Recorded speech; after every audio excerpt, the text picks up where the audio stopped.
주일만 되면 날씨가 참 더운 것 같습니다. 그래서 주일이 되면 날씨가 더운 걸 보면서 왜 이렇게 주일날 날씨가 덥나 시험 들지 마시고 성령님께서 뜨겁게 역사하는 그런 날이구나 이렇게 생각하시면 더 좋을 것 같습니다. 참 뜨거우시죠? 저도 뜨겁습니다. 이렇게 성령님께서 역사하시는 그런 뜨거운 역사가 있습니다.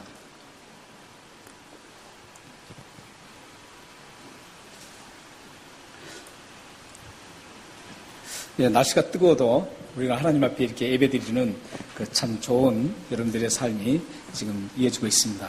하나님이 오실 때 굉장히 기뻐하실 겁니다. 디아 비치 가까운 데서 저도 그렇죠. 목사가 말이죠.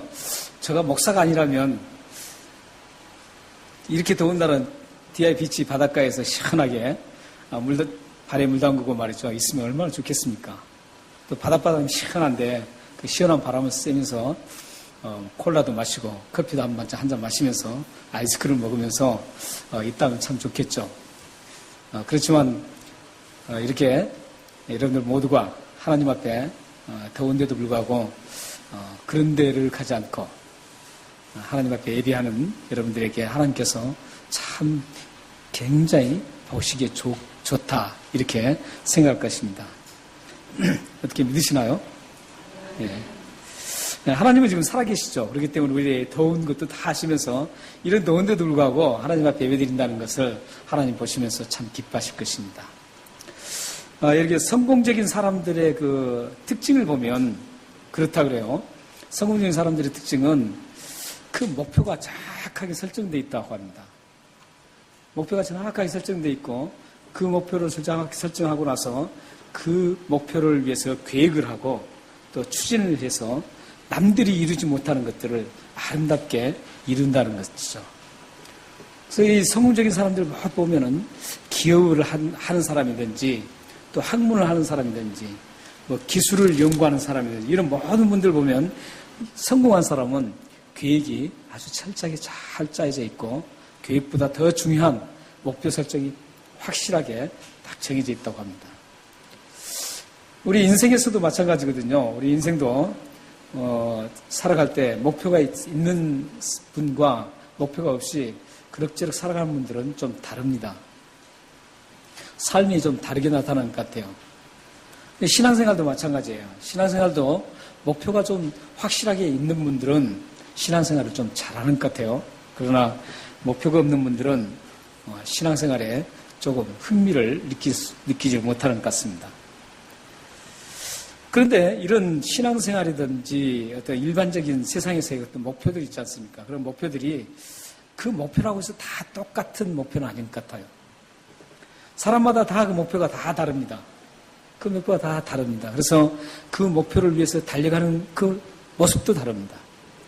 그러니까 이 목표에 의해서 달려가는 모습이 그대로 드러나기 때문에 다릅니다. 그래서 예수 믿는 우리는 예수 믿지 않는 사람들과의 그 목표가 달라야 되겠죠? 달라야 됩니다. 정확하게 달라야 합니다. 그런데도 불구하고 예수 믿는 사람들이 가진 목표인지 예수를 믿지 않는 사람이 가지고 있는 목표인지 구분이 안 되는 분도 또 볼 수가 있죠.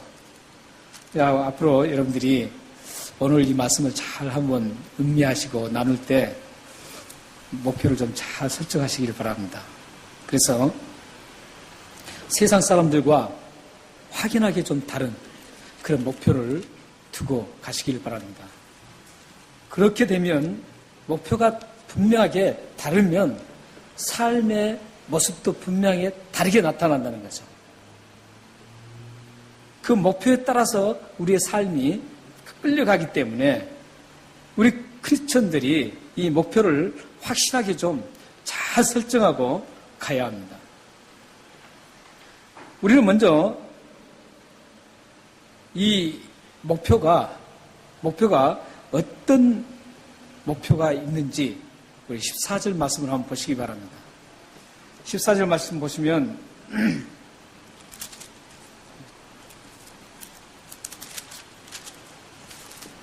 14절 말씀 보시면 형제들아 나는 아직 내가 잡은 줄로 여기지 아니하고 오직 한 일 즉 뒤에 있는 것은 잊어버리고 앞에 있는 것을 잡으려고 하고 그 다음에 14절에요. 표대를 향하여 그리스도 예수 안에서 하나님이 위에서 부르신 부름의 상을 위하여 달려가노라 이렇게. 이 표대란 말을 우리가 먼저 한번 정리해 볼 필요가 있습니다. 이 표대라는 단어는 목표물이라는 그런 뜻입니다. 목표물. 우리나라 성경에는 표대라고 되어 있는데 헬라의 원문의 정확한 번역은 목표물입니다. 이 목표물은 어떤 목표물이었냐면 지금 사도 바울은 이 목표물을 경기장에서 경기하는 사람의 비유해서 지금 이 목표물을 지금 얘기를 하고 있습니다. 그런데 이 사도 바울이 그 표대, 목표물은 어떤 목표물이었냐면 당시에 경기하는 사람들, 특히 달리기 하는 경주자들 있죠. 이 경주자들이 막 경주를 달리기를 해요. 달리기를 할 때 그 달리기의 맨 끝에 지점에 기둥을 하나 세워놨대요. 기둥을 세워놨는데 그 기둥이 목표물이었답니다. 왜 기둥을 세웠냐면 이 달리기 선수들이 그 기둥이 없으면 목표물이 없으면 다른 데로 갈 수가 있고 시선을 집중해서 전력을 다해서 뛸 수 있도록 그렇게 힘이 붙일 때도 그걸 보면서 전력을 다해서 뛸 수 있도록 그 목표물을 세워뒀다고 합니다. 지금도 이제 우리 육상 같은 경기에 보면 목표물이 있죠. 뭘로 해죠? 테이프죠. 테이프 딱 쳐놓고 그걸 향해서 막 달리죠. 근데 이 사도 바울이 있을 당시에는 그런 테이프 문화가 아니었고 목표 기둥을 하나 세워놓고 거기서 터치를 했다고 합니다. 그래서 지금 사도 바울은 지금 그 목표물을 달려간다라고 말하고 있습니다. 그 목표물을 달려가는데 이 목표물을 사도 바울이 달려가는 것은 일반 어떤 육상 경기를 해서 달리는 게 아니라 하나님은 예수 그리스도가 원하는 그 삶, 예수 그리스도가 기뻐하는 그 삶, 하나님이 인정하는 그런 삶을 살기 위해서 그 목표물인 뭔가를 정확하게는 좀 밝히지 않지만 뭔가 그 목표물이 있는데 그 목표물을 향해서 시선을 세상에 빼앗기지 않고 주의 집중해서 가는 그 삶을 지금 얘기하고 있습니다. 그러니까 사도 바울은 자기가 세상에 바라볼 것들이 얼마나 많습니까? 우리들도 그렇거든. 세상에 바라볼 것 참 많아요. 바라보면 참 보암짓도 하고 가지고 싶기도 하고 누리고 싶기도 합니다. 이런 많은 것들이 있는데 거기에 시선을 빼앗기지 않고 그 하나님이 추구하고 하나님이 기뻐하시는 그 삶의 목표를 향해서 계속적으로 달려갔다라는 거예요.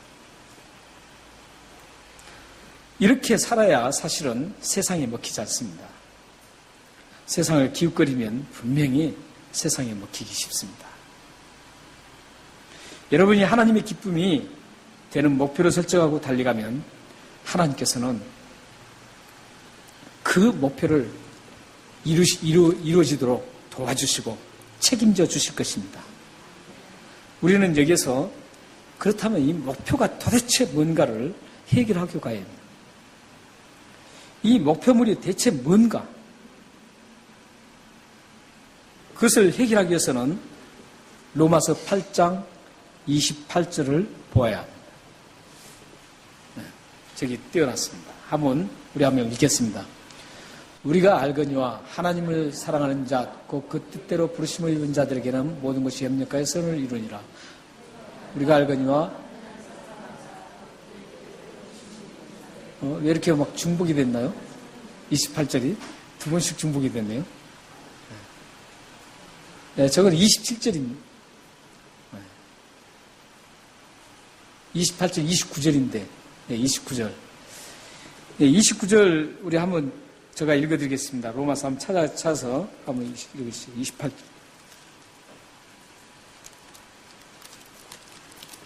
로마서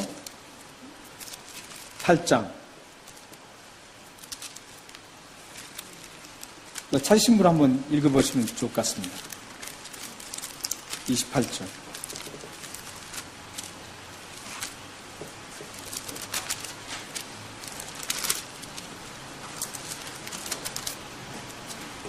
29절입니다. 제가 28, 29절을 했었는데 29절 하나님이 미리 아신 자들을 또한 그 아들의 형상을 본받게 하기 위하여 미리 정하셨으니 이는 그로 말미암은 형제 중에서 맏아들이 되게 하려 하심이라.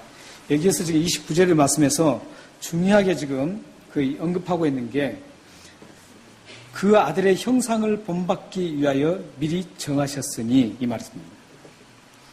여기 미리 정하셨다 이 말은 하나님께서 붙들어 주셨다, 불러주셨다 이런 뜻입니다.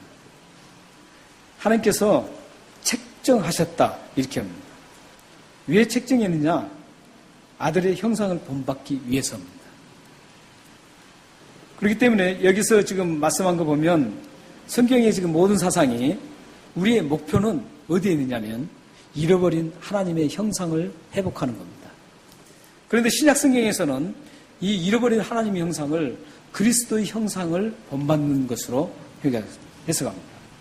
왜냐하면 그리스도는 하나님이시기 때문에 똑같은 말입니다. 그러니까 우리의 목표물이 뭐냐? 그러면 하나님이 부르시고 우리를 미리 정하신 그 이유가 뭐냐? 하나님의 그리스도의 형상을 본받기 위해서입니다. 그리스도의 형상을 본받아야만 하나님의 영광을 나타낼 수가 있습니다. 그리스도 안에 모든 것들이 그리스도 안에서 다 들어있습니다.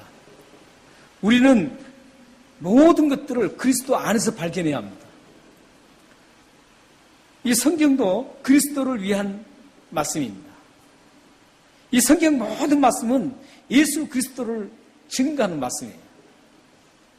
그렇기 때문에 우리의 모든 사고라든지 목표 이런 모든 것들은 그리스도의 안에서 발견해야 되는 것이죠. 근데 하나님께서는 우리를 부르신 목적도 뭐냐면은 하나님 그리스도의 형상을 본받게 하기 위해서입니다. 우리는 이제 그렇잖아요. 소리문답 1문 1답에도 사람의 제일 되는 목적이 무엇입니까? 그러면 사람의 제일 되는 목적은 하나님을 영원하게 하는 것과 영원토록 그를 즐거워하는 것입니다. 이렇게 이제 항상 펼쳐지죠. 그 이전에 먼저 해야 할 게 뭐냐면 예수 그리스도의 형상을 본받는 겁니다. 예수 그리스도를 본받지 않고는 하나님의 영광을 드러낼 수가 없어요.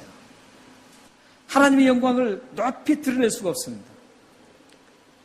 예수 그리스도의 형상이 우리 속에 깊게 새겨지고 우리 삶 속에 예수 그리스도의 형상이 많이 드러날수록 하나님의 영광이 많이 드러나게 되어 있습니다. 그렇기 때문에 우리의 목표 지금 사도 바울의 목표는 뭐냐면 그 표대는 뭐냐면 그리스도의 형상을 본받는 겁니다. 여러분들도 그리스도의 형상을 본받을 때 이 표대를 향해서 걸어간다는 그 말은 그리스도의 형상을 본받을 때 하나님의 영광을 나타낼 수가 있습니다. 하나님께서 우리를 붙잡아 주신 그 이유, 하나님께서 우리를 붙잡아 주신 이유가 오늘 말씀에 빌립보서 3장 12절 말씀에 나옵니다. 내가 이미 얻었다함도 아니요 온전히 이루었다함도 아니라 오직 내가 그리스도 예수께 잡힌 바 된 것을 잡으려고 달려가노라. 여기서 지금 그리스도께 잡힌 바 된 그 이유는 뭐냐면 하나님께서 우리를 그리스도의 형상을 본받게 하기 위해서 우리를 붙잡아 주셨습니다. 우리를 붙잡아 주신 하나님의 그 이유, 그리스도께서 우리를 붙잡아 주신 그 이유는 다른 사람들보다 더 많이 가지고 누리라고 붙잡아 준 게 아닙니다. 예수 그리스도의 그 고상한 성품을 닮아서 본받아서 이 세상에 아름답게 하나님의 모습을 영광을 드러내기를 위해서 하나님께서는 예수 그리스도께서 우리를 불러주셨습니다. 붙잡아 주셨습니다. 여러분을 붙잡아 주신 이유는 다른 사람들보다 더 누리며 엔조이 하라는 그런 의미에서 부른 것이 아니라 하나님의 뜻을 이루어서 이 땅에 하나님 나라가 이루어지도록 그래서 그리스도께서 이 세상에 통치하신 것을 모든 사람들에게 보여주는 그것 때문에, 그 목표 때문에 우리를 붙잡아 주셨습니다. 우리는 표대가 무엇인지 정리를 해야 합니다. 표대는 그리스도의 형상을 본받는 게 표대입니다. 여러분의 목표는 그리스도를 본받는 겁니다. 다른 것 때문에 여러분들의 목적을 두면 안 됩니다. 여러분의 모든 목적은, 가정도, 여러분의 자녀도, 여러분의 삶의 모든 것도 목적이 분명히 목표가 있어야 됩니다. 그 목표가 뭐라고요? 그리스도를 본받는 데 목표를 세워야 합니다. 그리스도를 본받는 데 목표를 세운다면 기업을 할 때 어떻게 하겠어요? 예수님이라면 어떻게 하실까? 그런 관점에서 기업을 운영하게 됩니다. 여러분의 가정의 모든 일들도 예수님이 우리 가정을 어떻게 보실까? 이런 관점에서 여러분들이 삶을 살아갈 수가 있습니다. 그러므로 목표가 중요합니다. 목표를 오늘 철저하게 꼭 잡으시기를 바랍니다. 어떤 목표냐고요? 그리스도를 본받는 목표. 예수 그리스도를 본받는 그 목표를, 꼭 형상을 본받는 그 목표를 세우시길 바랍니다. 여기서 우리는 오늘 12절 말씀에서 그리스도께 붙잡힌 바 되었다는 이 의미가 무엇인가를 한번 보고 가야 합니다. 이 붙잡혔다는 의미는 단순하게 그래 내 붙잡혔다 이런 의미가 아니죠. 우리가 십자가를 이해할 수 있는, 또 십자가를 통해서 우리가 예수 그리스도를 통해서, 십자가의 죽으심을 통해서 우리가 구원을 받았다는, 예수 그리스도의 피의 공로로 인해서 구원받았다는 그 은혜를 깨닫는 것도 예수님께서 우리를 붙잡아 주셨기 때문에 가능한 겁니다. 하나님에 대한 감각, 하나님이 우리를 어떻게 지금 보고 계시는지, 이런 감각적인 것들, 감각을 느낄 수 있는 것, 이것도 예수님이 붙잡아 주셨기 때문에 가능한 겁니다. 세상이 즐겁고 재미있는데 그 모든 재미있는 일들을 다 팽개치고라도 주님이 원하시는 길을 따라가려고 하는 그 도전과 그 결정을 할 수 있는 것도 예수님께서 우리를 붙잡아 주셨기 때문입니다. 지치고 힘들 때 말씀으로 위로를 받고 다시 힘을 얻어서 다시 도전하고 용기 있게 일어설 수 있는 것도 예수님께서 붙잡아 주셨기 때문입니다. 그래서 여기 붙잡아 주셨다는 것은 단순히 우리를 구원만 시켰다는 그런 붙잡은 것이 아닙니다. 우리의 모든 생활 영역에 지금도 함께 하시는 그 하나님이 우리를 지금도 붙잡고 계신다는 겁니다. 그 붙잡는 이유가 뭐라 그랬었죠? 그 붙잡아 주신 이유는 예수 그리스도의 형상을 본받는 그 목표를 이루시기 위해서 그렇습니다. 예수님께서 우리 예수 그리스도의 형상을 본받기 위해서 우리를 붙잡아 주시는 것이지, 우리의 삶이 더 윤택하게 되고 우리가 더욱더 즐거움을 느끼라고 붙잡아 준 건 아닙니다. 예수 그리스도를 본받으면, 형상을 본받으면 우리 속에 진정한 기쁨이 있습니다. 우리 속에 진정한 즐거움이 있게 됩니다. 그러므로 예수 그리스도만 형상만 본받으면 사실 다 끝나는 겁니다. 그래서 우리의 최고의 목표는 예수 그리스도를 형상을 본받는 게 최고 목표가 돼야 됩니다. 그 표대를 향해서 우리는 달려가야 합니다. 사도 바울은 지금 그 표대를 향해서 예수 그리스도의 형상을 본받는 그 삶을 지금 추구하고 가고 있다는 것이죠. 그런데 표대를 향해 달려갈 때 생각해야 될 점이 있습니다. 표대를 향해 달려갈 때 생각할 점은 두 가지가 있습니다. 우리 13절을 보겠습니다. 13절 한번 다 같이 읽겠습니다. 형제들아, 나는 아직 내가 잡은 줄로 여기지 아니하고 오직 한 일, 즉 뒤에 있는 것은 잊어버리고 앞에 있는 것을 잡으려고 그리고 표대를 향하여 그리스도 이렇게 됩니다. 여기서 지금 우리가 목표물인 예수 그리스도의 형상을 닮아가고 본받기 위해서 가야 할 때 두 가지를 생각해야 합니다. 하나는 뭡니까? 아직 내가 잡은 줄로 여기지 아니한다는 것이죠. 그리고 또 하나는 뭐죠? 뒤에 있는 것은 잊어버린다. 이겁니다. 우리가 목표물을 달려갈 때 이 두 가지를 꼭 깊이 생각해야 합니다. 꼭 생각해야 되는데 내가 아직 잡은 줄로 여기지 않는다. 이 무슨 말 같아요? 이 말을 자꾸 오해할 수가 있습니다. 잡은 걸 아직 못 잡았으니까 끝까지 달려가서 어떻게든 잡아야 되겠다. 이렇게 이해할 수 있는데 그런 의미가 아닙니다. 여기서 지금 내가 아직 잡은 줄로 여기지 아니하고 달려간다. 이런 의미는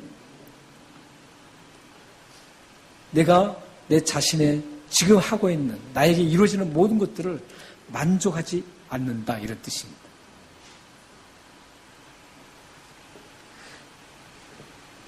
사실은 자기에게 만족에 빠진 분들이 참 많거든요. 우리 습성이 그래요. 인간의 습성이 조금 편해지면 만족합니다. 그리고 그 자리에 안주해버립니다. 그 사도 바울은 지금 인생의 끝까지 하나님이 그 부르시는 그날까지 안주하지 않고 만족하지 않고 끝까지 경주하겠다라는 것.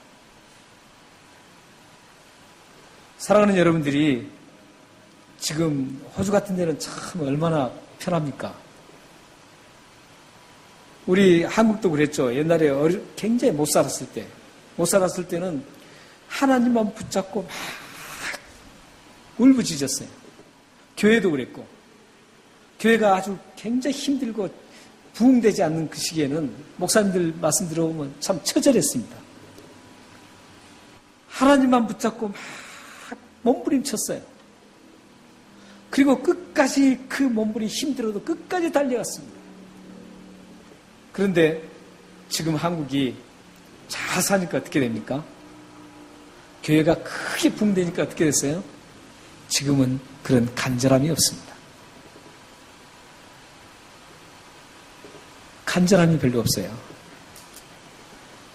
그렇기 때문에 만족을 하는 것이죠. 이제 이만큼 컸으면 됐다.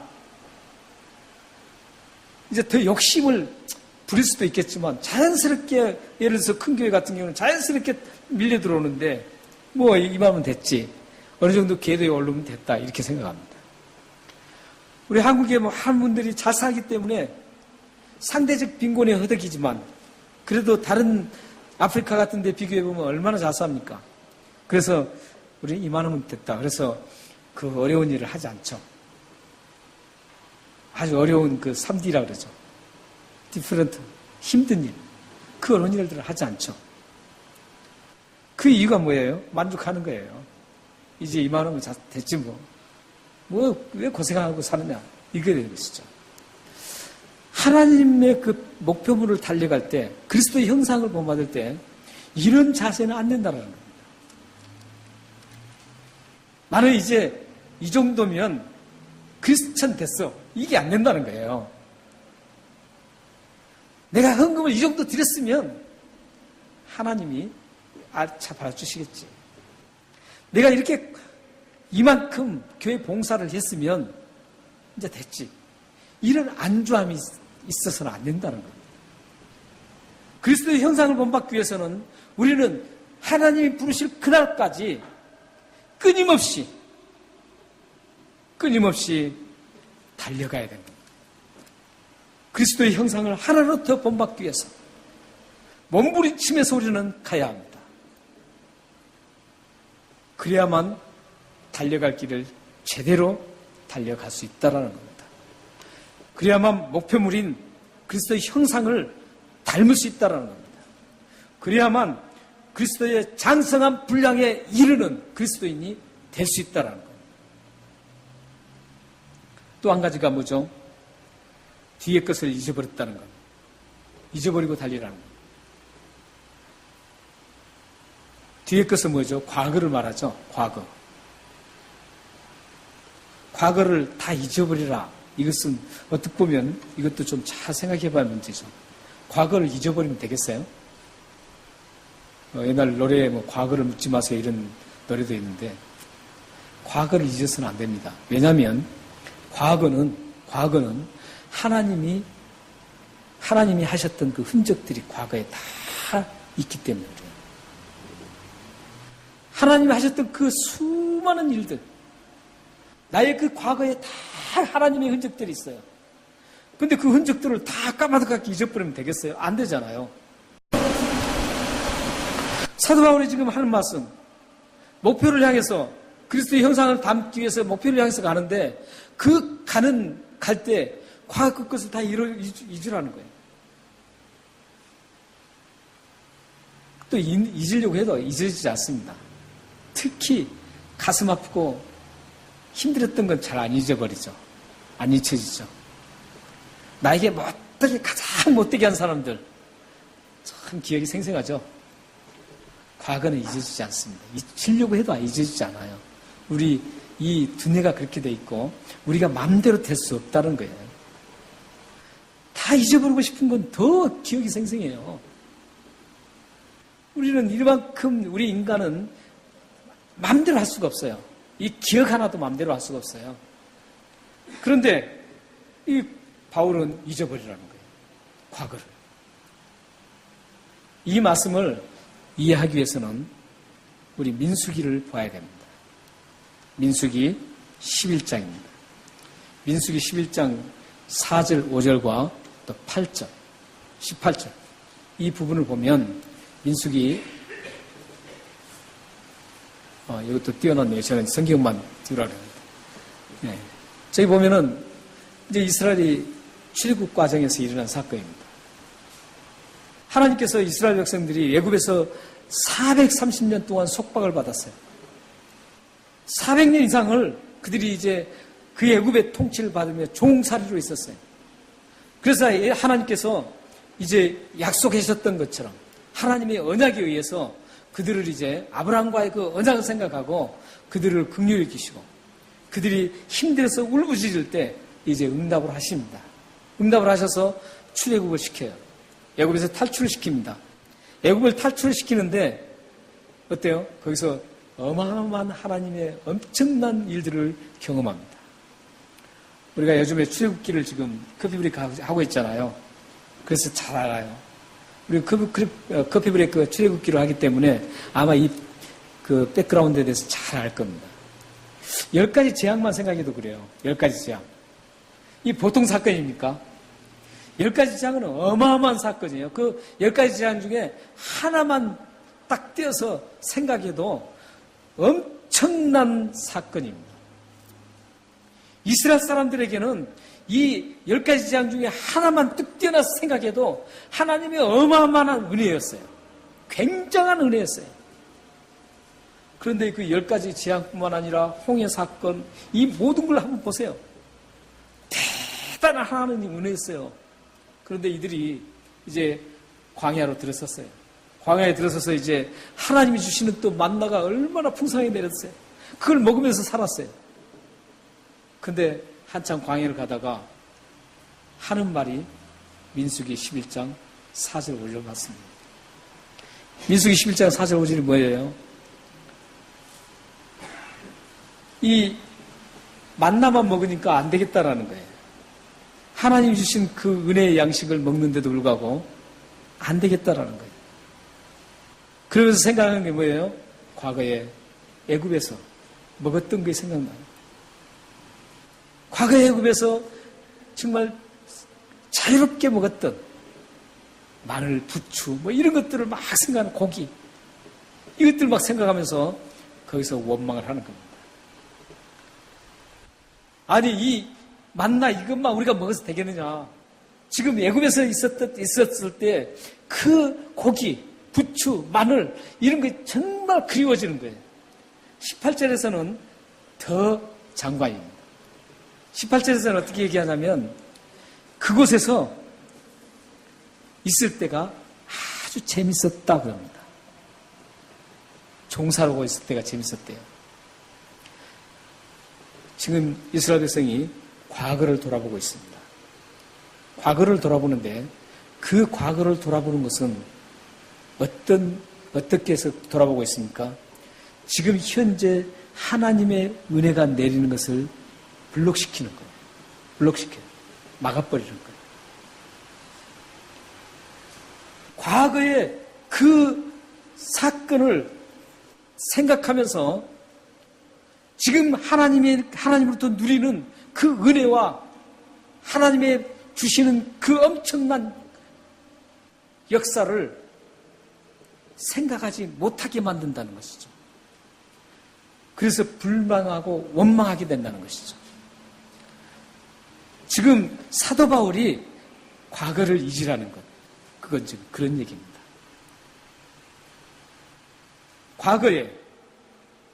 과거 얘기가 지금 하나님의 은혜를 누리고 있는데 그 하나님의 은혜를 막아버리든지 생각하지 못하게 한다면 그 과거는 잊으라는 거예요.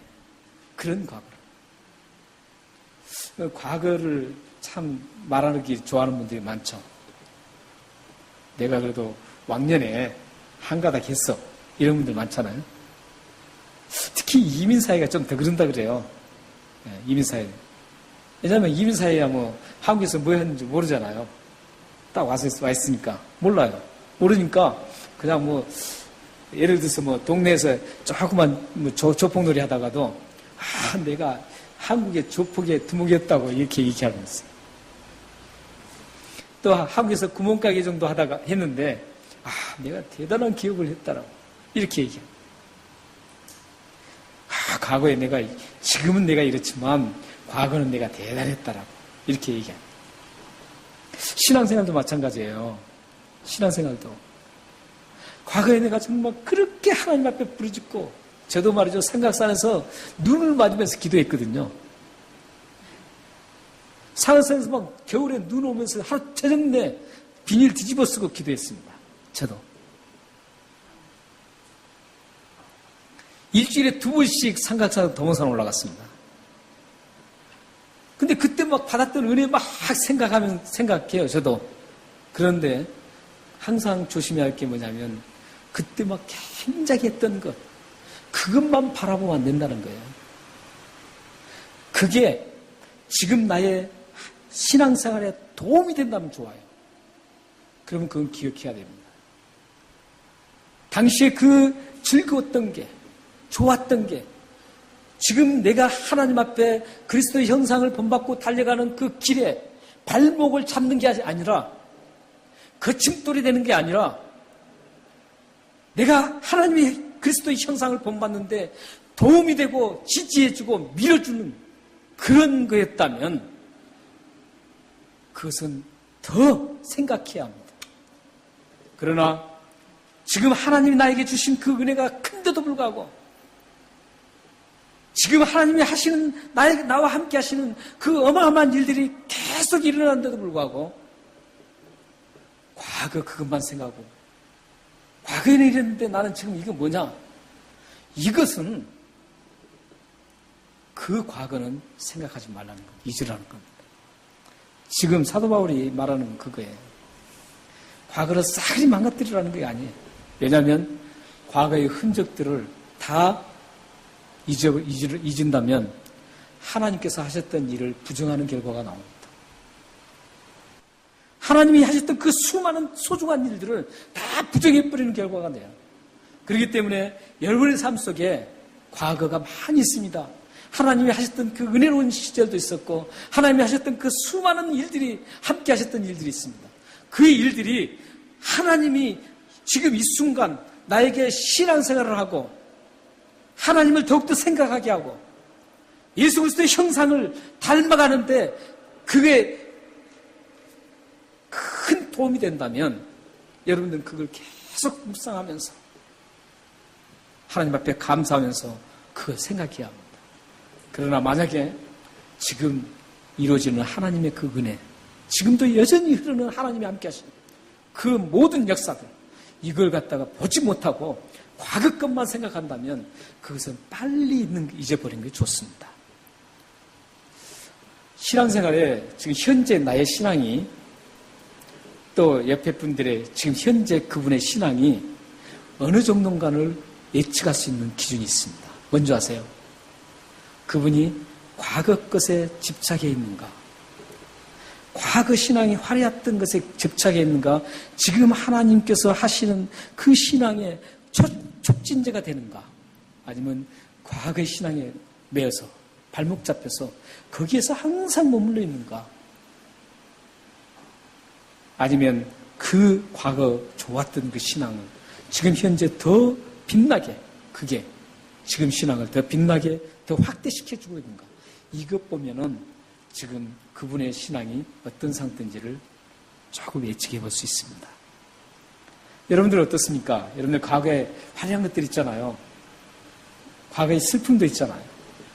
과거의 슬픔도 지금 하나님의 은혜를 더 깊이 느끼게 할 수 있습니다. 과거에 좋았던 것도 지금 더 예수 그리스도의 형상을 닮아가는 촉진제가 될 수 있습니다. 문제는 뭐냐면 과거를 어떻게 지금 현재 하나님이 역사하시고 은혜 주시는 것을 어떻게 이걸 촉진시키는가, 이게 우리들의 관건입니다. 그래서 사도 바울이 지금 과거 것을 잊어버리고 달려간다. 그것은 하나님 앞에 거침돌이 되는 것은 잊어버리고 달려간다는 것이죠. 그러나 좋은 것은 촉진제로 삼고 달려간다는 그런 의미입니다. 사랑하는 여러분, 과거는 참 누구나 다 있습니다. 그리고 과거는 희로애락이 함께 묻혀 있습니다. 그 모든 것은 하나님의 역사하셨던, 함께 하셨던 흔적들입니다. 그렇기 때문에 여러분들은 그 흔적들을 하나님의 은혜를 더 기쁘게 누리고 더 깊게 누리며 또 그리스도의 형상을 닮아가는데 사용하시길 바랍니다.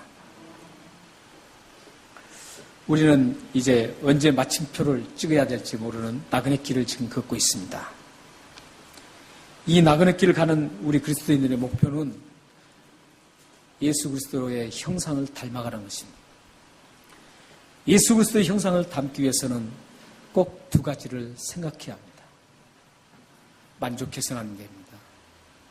나는 이만하면 됐다는 만족을 해서는 안 됩니다. 또 과거에 발목 잡혀서도 안 됩니다. 과거 것이 오히려 더 하나님을 향하는, 그 하나님을 사랑하는 데 촉진제가 되고 그리스도의 형상을 담는 촉진제가 되어야 합니다. 그래야만 여러분들이 그 그리스도의 형상을 담는 목표물에 무사히 도착할 수가 있습니다. 우리 마지막으로 베드로전서 1장 17절 말씀을 보고 우리가 뵙겠습니다. 한번 다 같이 읽겠습니다. 외모로 보시지 않고 각 사람의 행위대로 심판하신 이를 너희가 아버지라 부른즉 너희가 나그네로 있을 때를 두려움으로 지내라. 아멘. 오늘 이 말씀 보면 우리가 지금 나그네로 있을 때 예수 그리스도의 형상을 닮아가는 그 어려워도, 힘들고 어려워도, 기쁘고 즐거워도 우리의 목표 예수 그리스도의 형상을 닮아가는 그 두려움 속에 살으라는 것. 언제나 우리는 이 목표를 정해두고 두려움으로 이 구원을 지키면서 가야 합니다. 이건 이 나그네 길을 세상 사람들이 추구하는 그런 목표를 추구하지 마시고 그리스도의 형상을 닮아가는 목표를 이루며 살아가는 여러분의 축복의 가정이 되고 여러분의 삶이 되기를 주님의 이름으로 축원합니다. 기도하겠습니다.